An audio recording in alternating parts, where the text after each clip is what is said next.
Medusa.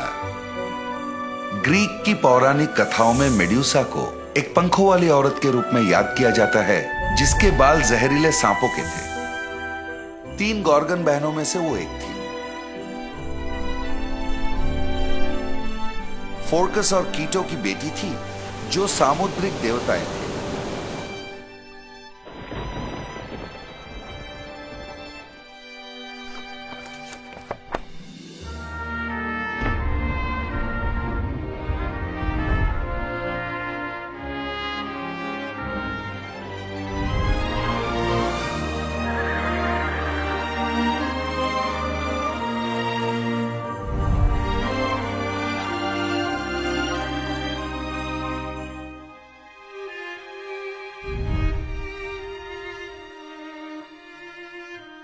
Medusa. Greek की पौराणिक कथाओं में मेड्यूसा को एक पंखों वाली औरत के रूप में याद किया जाता है, जिसके बाल जहरीले सांपों के थे। 3 गॉर्गन बहनों में से वो एक थी। फोर्कस और कीटो की बेटी थी, जो सामुद्रिक देवताएं थे। मेड्यूसा के बारे में जो कम लिखा गया है वो ये है कि वो एक पैदाइशी राक्षस नहीं थी।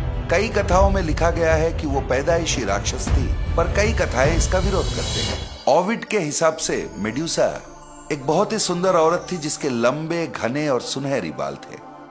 कहा जाता है कि वो इतनी सुंदर थी कि जो भी मर्द उसे देखता, शादी में उसका हाथ मांग बैठता।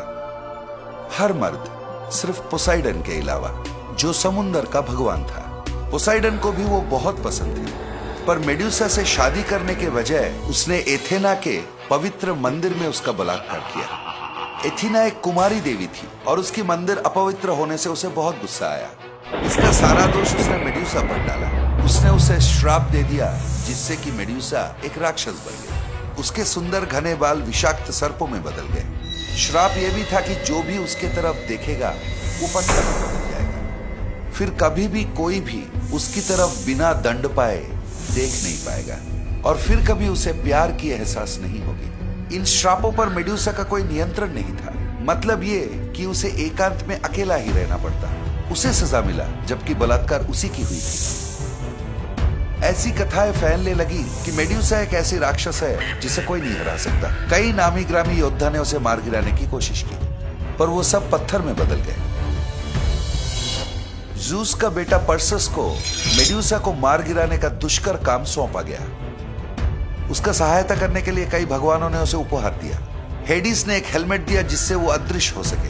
हर्मीस ने पंखों वाले चप्पल दिए। एथेना ने एक कांस का ढाल दिया, जिससे कि वो मेड्यूसा की नजर को मोड़ सके, और उसकी सर काटने के लिए तलवार भी दिया। इन उपहारों की वजह से पर्सियस मेड्यूसा की नजर बचाकर, जो कि एकमात्र गॉर्गन थी, उसकी गर्दन काट दिया। जब मेड्यूसा की मौत हुई, वो पोसाइडन की बच्चे की मां बनने वाली थी। उसके कटे हुए गर्दन से पंखों वाला घोड़ा पेगासस और क्रिसॉर निकले। इसके बाद पर्सियस ने मेड्यूसा के कटे हुए सर को कई सारे युद्ध जीतने में इस्तेमाल किया।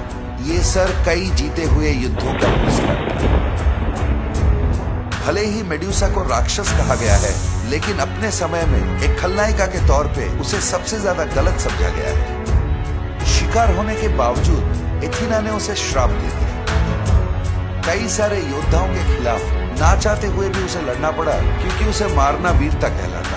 मौत के बाद उसके सर को एक सुरक्षात्मक ताबीज की तरह इस्तेमाल किया गया, जिससे कि बुराई से बचा जा सके।